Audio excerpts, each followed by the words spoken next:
Under the vaulted ceilings of the Galactic Council chamber, where thousands of species had once debated the fate of stars, a single human stood at the center, unarmed, unguarded, and unimpressed. His presence was an anomaly, not due to his biology but because of his composure. While others postured with their titles and entourages, he waited in silence.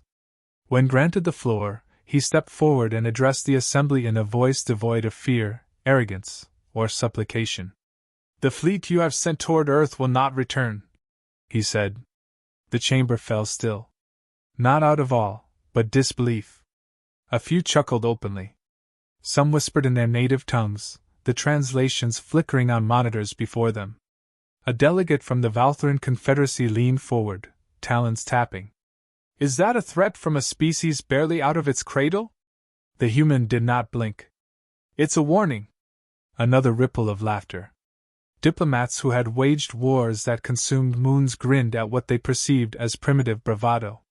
For all their advancements, they still misread silence as weakness.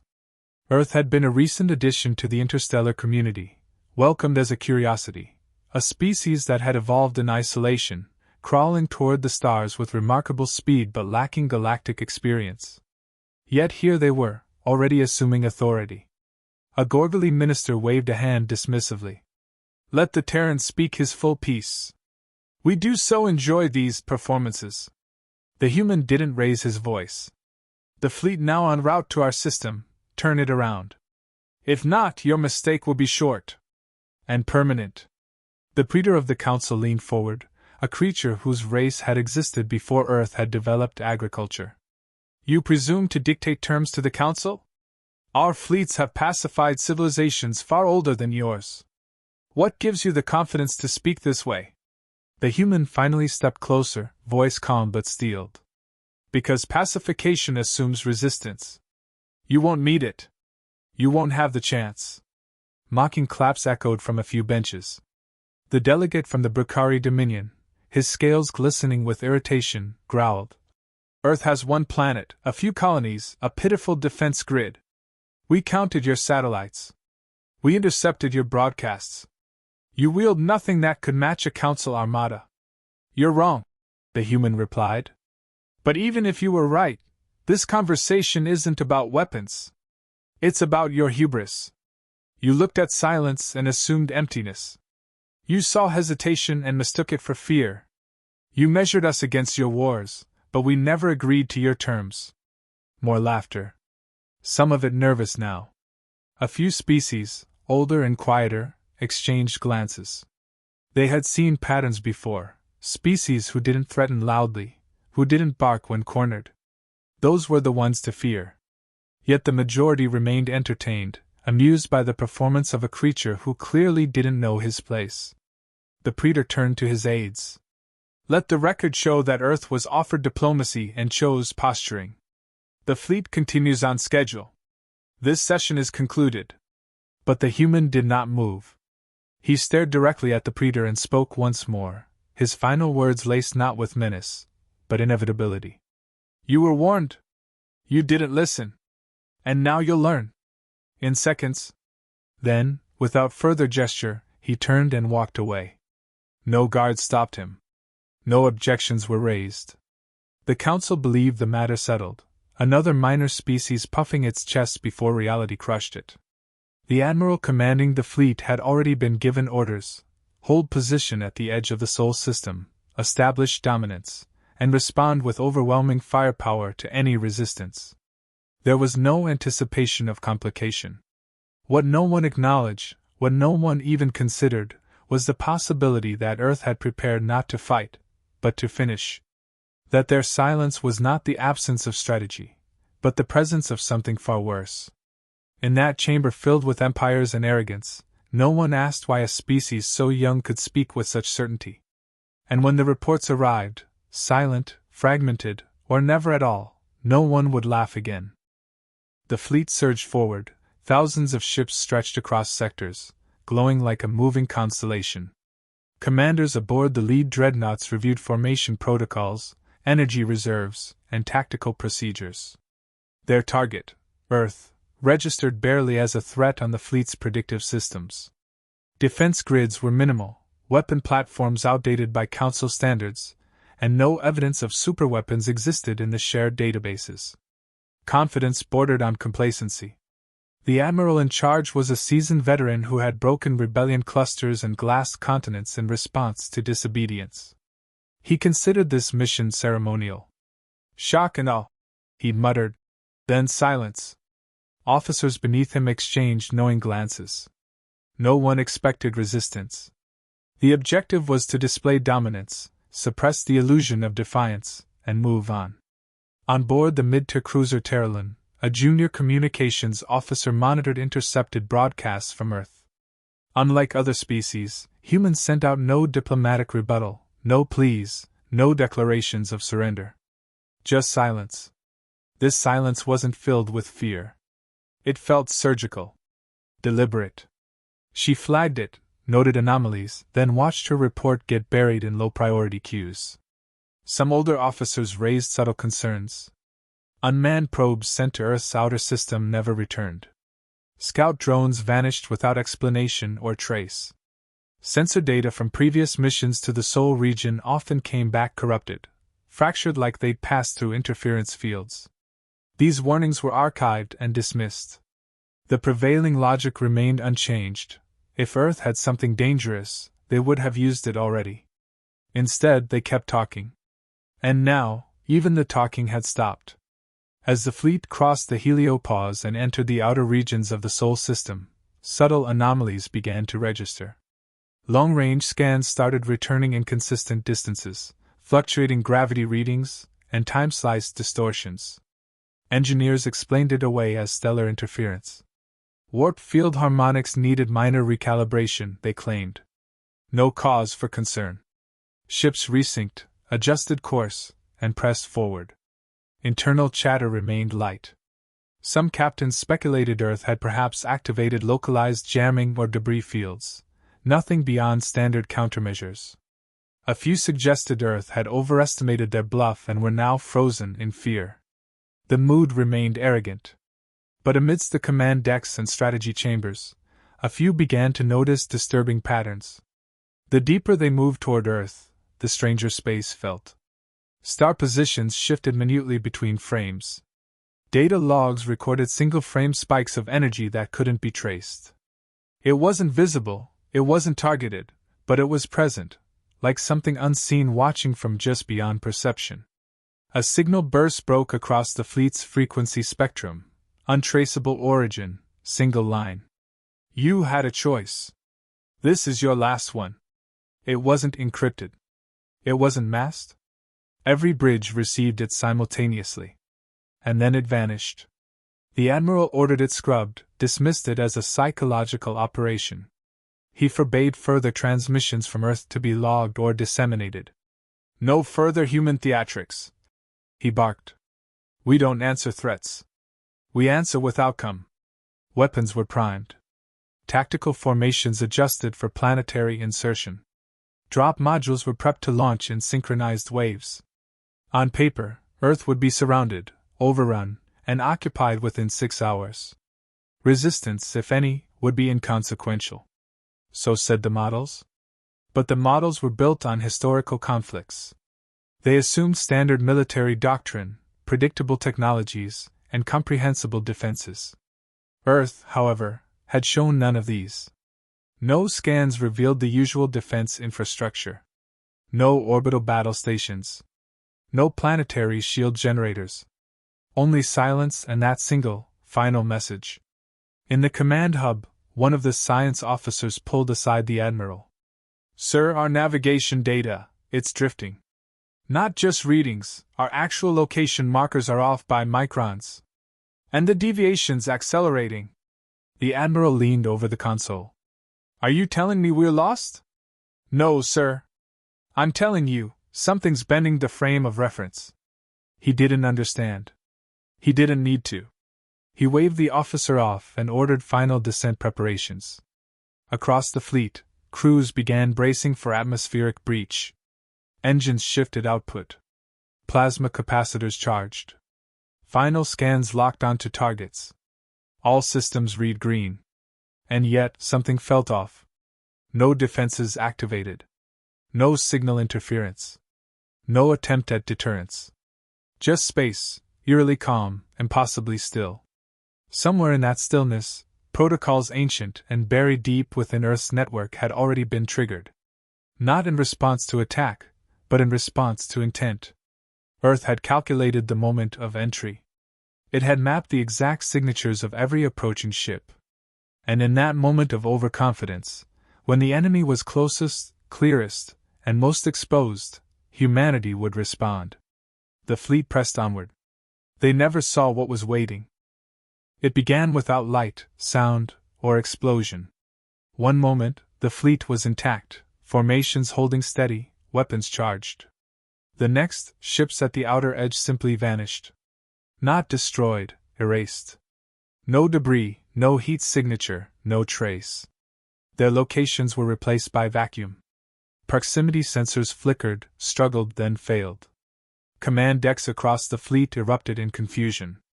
Alerts triggered without identifiable cause. Pilots reported spatial drift, ships moving without propulsion. Engine commands returned errors. Artificial gravity pulsed erratically. Some vessels found themselves suddenly kilometers away from original coordinates, orientation reversed. Others began spinning slowly with no force applied. The Admiral screamed into the command relay for status updates. No answer came from half his battle group. Dreadnoughts that were moments ago showing perfect diagnostics now returned static. Scout vessels gone. A destroyer registered for exactly one frame, then disappeared entirely from the fleet's net. Emergency beacons activated across multiple ships, not because of attack, but because systems were breaking without reason. A cruiser named Varkos twisted mid-flight, hull bending in on itself like a can being crushed from the inside. No external force. No beam, missile, or pressure. Just internal collapse. It folded into a dense fragment the size of a drop pod. That fragment then winked out of reality. No sensor could track where it went. It simply ceased. By the 12th second, over 200 ships were non-responsive or removed. Communication lines buckled. Encryption keys degraded. Fleet AI cores began crashing simultaneously. The protocols meant to recover them activated too late. Human interference had reached them already. It wasn't a weapon. It was precision disassembly. Earth hadn't built bigger guns. They had built control. Invisible patterns began to form in space, geometric constructs visible only through secondary scans.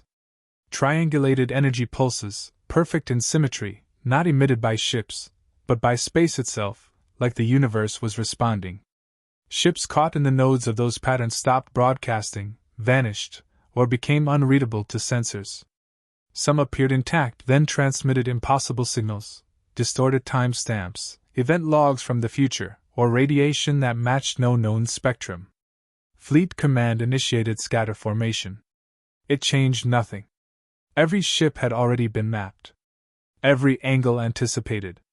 Every variable neutralized. Some officers screamed about quantum interference, others about gravitational folding. None of it mattered. The reactions were meaningless. They were not in a battle, they were in a system that had been prepared for them long before they arrived.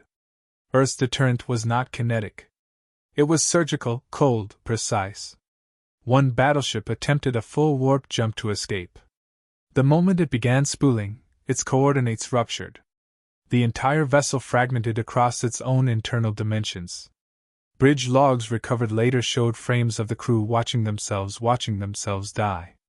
Then nothing. No enemy appeared. No command was issued. Earth never responded with traditional force. They didn't need to. By second 17, less than 5% of the fleet remained.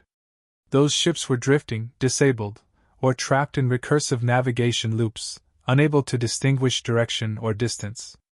Command systems either malfunctioned or reported false locations, some claiming they were inside planetary cores, others outside the galaxy. And then came the final message.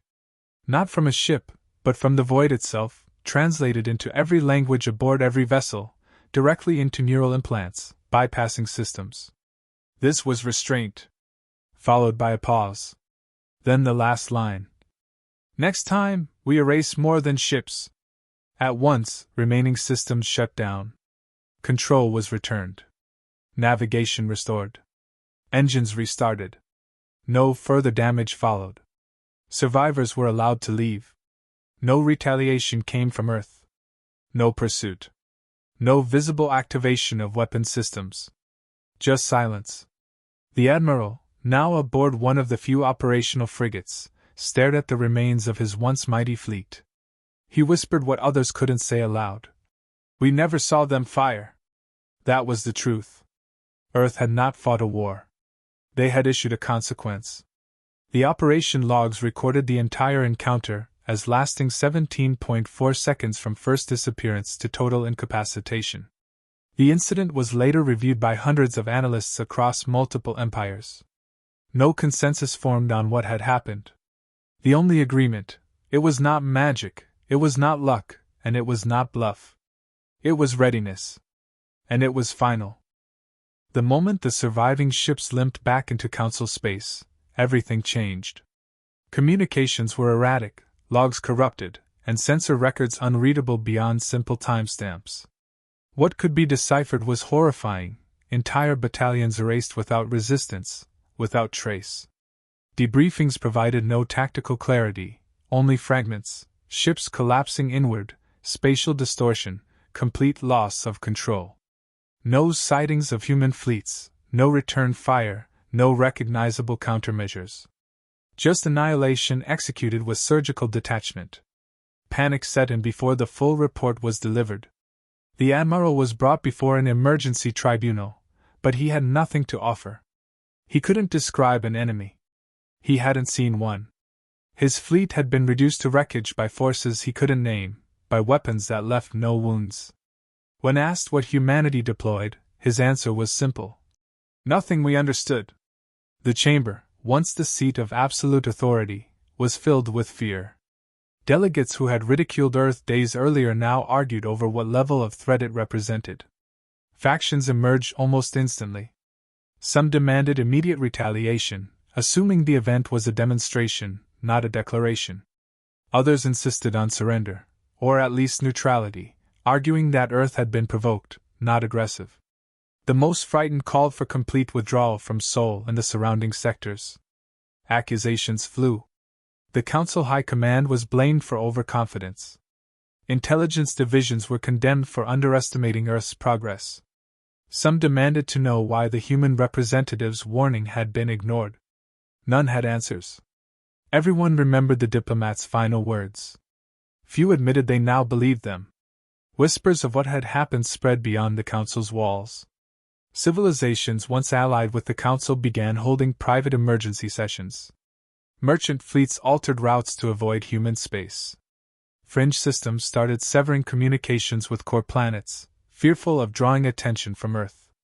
Alliances that had stood for centuries fractured within days. Fear dissolved unity faster than any war had. Earth, for its part, made no further move. No broadcasts, no demands, no ultimatums. They didn't threaten, posture, or gloat. They just waited. That silence terrified more than any weapon. A week after the event, a single encoded message arrived at the Council's central relay. It contained no formal greeting, no insignia, no flag. It read: "We sought dialogue. We offered warning. We gave mercy. Let that be enough." There was no threat in the words. But the weight behind them made it clear: Earth had chosen to allow survival. Not out of weakness. Not due to fear. But because they had wanted to. Council intelligence scrambled to reconstruct how such capabilities could have been developed in secret. Some suggested humans had discovered advanced alien artifacts and reverse-engineered forbidden technologies. Others speculated Earth had cracked multidimensional computation, or had created artificial intelligences beyond containment. No theory explained how their existence had gone unnoticed. No analysis explained why such a species had remained so restrained for so long. Behind closed doors, certain empires considered preemptive action. If Earth could erase fleets in seconds, what might they do in war? Perhaps it was better to strike first, overwhelm them before they could escalate. But simulations showed a bleak outcome. With no understanding of the systems involved, any offensive would amount to suicide. Diplomatic channels that had once dismissed human messages now treated them with cautious formality.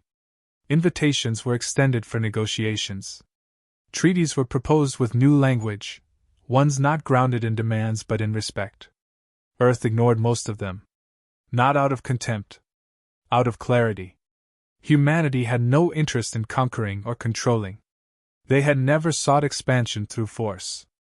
But they had made one thing clear beyond question: interference would be met not with retaliation, but removal. They weren't another empire to bargain with. They were a boundary. A point of no return. From that moment on, discussions about Earth no longer centered on capability, but intention. Analysts shifted from studying weapons to studying behavior. Philosophers debated what kind of history could produce a species so advanced and yet so restrained. Others argued the restraint wouldn't last forever. That Earth's patience, like its warnings, would run out. The Council, once untouchable, now knew fear. Not of warships, not of soldiers, but of a species that had warned them once, acted once, and then fell silent. And that silence became the galaxy's loudest lesson. Years passed, but the fear never left. The Council, once so certain of its dominance, now tread cautiously whenever Earth was mentioned. What remained unspoken weighed heavier than any declared treaty.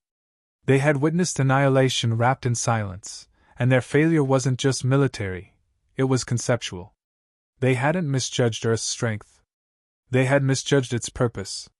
The surviving records from the fleet incident were studied endlessly. Patterns were searched, anomalies catalogued, and still, no consistent theory emerged. Nothing explained how Earth had developed such mechanisms without triggering alarm. Their history showed no empire, no planetary-scale wars, no open testing. Their public technologies were years behind what had been unleashed. That contradiction haunted every analyst. Eventually, it was accepted that humanity had never been trying to catch up. They had simply never shared what mattered.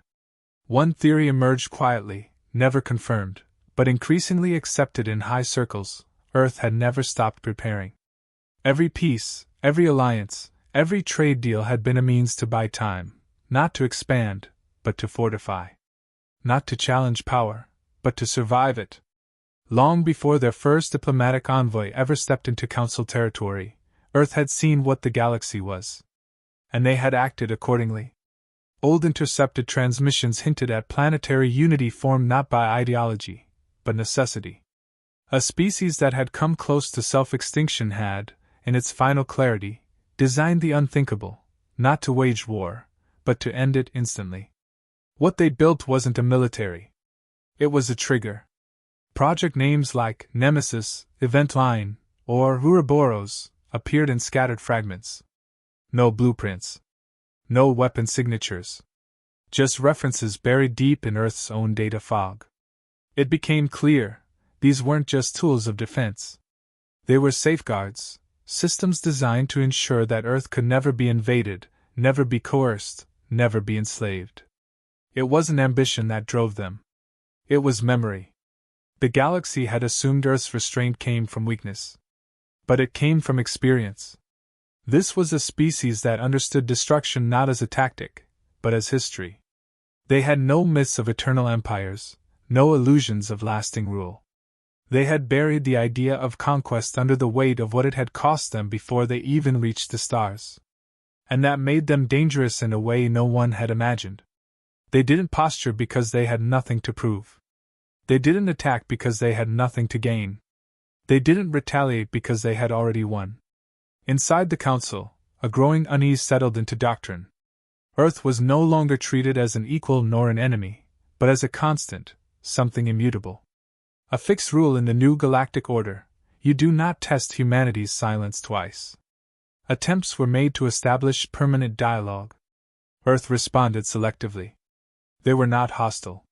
They traded, they shared knowledge, they honored treaties, but always on their terms. They joined no alliances, stationed no troops outside their own systems, and built no visible fleets. They didn't need to. Their deterrent had already spoken. Among other species, stories grew. Some called Earth the balance. Others called them the reminder. And in every corner of space, their name carried weight.